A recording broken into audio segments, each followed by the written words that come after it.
In the summer of 1518, over 400 people in a single city danced themselves to death. Doctors examined them, priests prayed over them, the city council issued official decrees about them, and for 500 years, nobody could explain what happened. The answer, when it finally came, was more disturbing than the dancing itself. It started with one woman. Her name was Frau Troffea. On a July morning in 1518, she walked out of her home in Strasbourg, which was then part of the Holy Roman Empire, and she began to dance in the street. No music, no celebration, no reason anyone could see. She just danced. Her husband watched from the doorway. Neighbors stopped and stared. By nightfall, she was still going. By the end of the second day, her feet were bleeding through her shoes. By the end of the sixth day, she hadn't stopped once, and then other people started joining her. Within a week, 34 people were dancing alongside Frau Troffea in the streets of Strasbourg. Within a month, the number had climbed to 400. They danced through the day and into the night. They danced until their ankles swelled and their shoes filled with blood. Several of them collapsed from exhaustion. Some went into convulsions. A few of them died of heart attacks,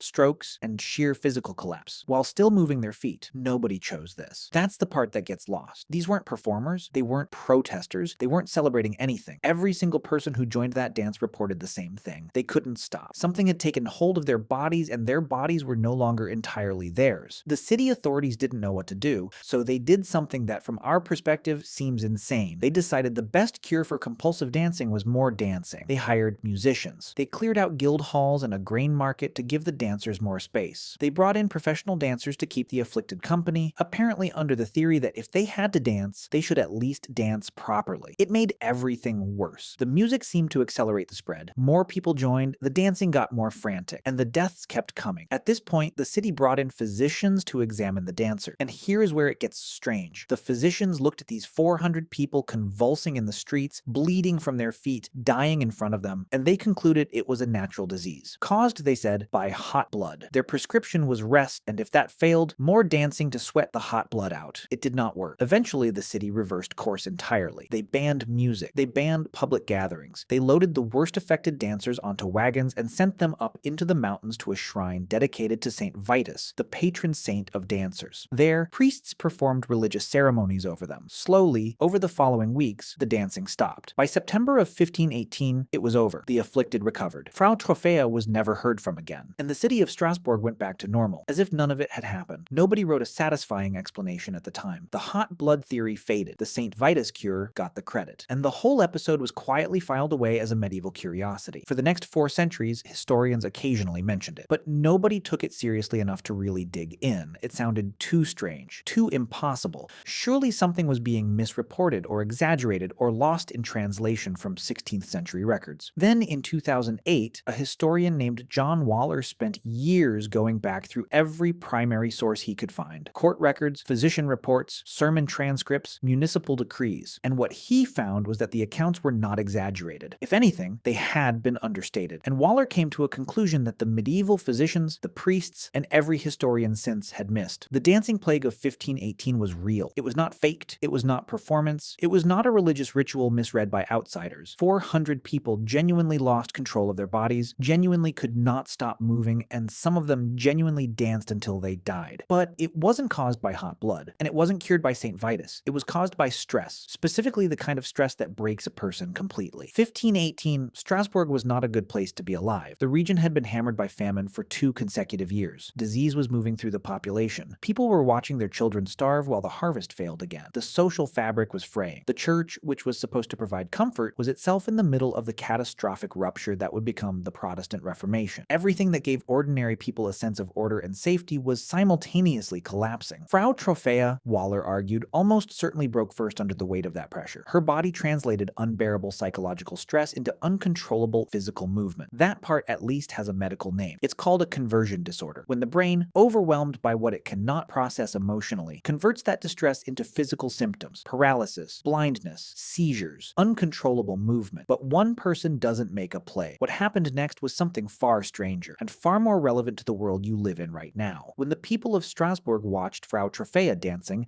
they didn't see a woman having a breakdown. They saw a confirmation of something they already believed. In medieval Europe, Saint Vitus was said to curse people with compulsive dancing as divine punishment. The dancing plague was a known concept. It had a name. It had a story. And the moment people saw someone dancing uncontrollably in the street, that story activated inside them. Waller called it mass psychogenic illness. Other researchers call it mass hysteria. hysteria. The clinical term now is mass sociogenic illness. Whatever you call it, the mechanism is the same. A belief held strongly enough by enough people in close enough proximity under enough stress can produce real physical symptoms in real human bodies. Not imagined symptoms, not faked symptoms, real ones, measurable ones, the kind that can kill you. The musicians the city hired didn't help the dancers recover. They gave the belief system a soundtrack. They confirmed to everyone watching that the dancing was real and contagious and sanctioned, and that confirmation spread it faster. And here is the part that should make you uncomfortable. Because this did not end in 1518. In 1962, a laughing epidemic spread through a girls' school in Tanzania. It started with 3 students and spread to 95 within days. The school had to be closed. The laughing spread to other villages. Over 1,000 people were eventually affected. It lasted 18 months. In 2011, in a small town in New York called Leroy, 18 teenage girls developed sudden involuntary tics and verbal outbursts. Neurologists examined them. No physical cause was ever found. The symptoms were real. The cause was stress, belief, and proximity. In 2012, in a factory in Sri Lanka, over 1,900 workers were hospitalized with symptoms including dizziness, fainting, and difficulty breathing. Investigators found no chemical cause, no gas leak, no toxin. The illness spread through the factory the same way Frau Troffea's dancing spread through Strasbourg. These are not medieval events. They are happening in the modern world, in educated populations, with access to science and medicine and the full weight of rational inquiry. And they keep happening. Because the mechanism isn't ignorance. It's not something that goes away when you learn enough facts. The mechanism is the human nervous system itself, under sufficient pressure, in a social environment that gives its distress a shape. You are not immune to this. Nobody is. The most disturbing thing about the dancing plague of 1518 isn't that it happened. It's what it reveals about the relationship between your mind and your body, and between your body and the bodies of the people around you. You are not a sealed system. What other people believe, feel, and physically express can enter you. It can change your chemistry. Under the right conditions, it can take over your movement, your perception, your physical experience of reality. The medieval physicians who diagnosed hot blood were wrong about the mechanism, but they were not wrong that something was spreading between bodies. Something was. Something still does. Frau Troffea started dancing alone on a July morning in a street in Strasbourg. She had no idea what she was starting. She had no idea that 500 years later, researchers would be studying her as a case study in one of the most unsettling features of human neurology. She just couldn't stop moving, and neither under the right conditions could you.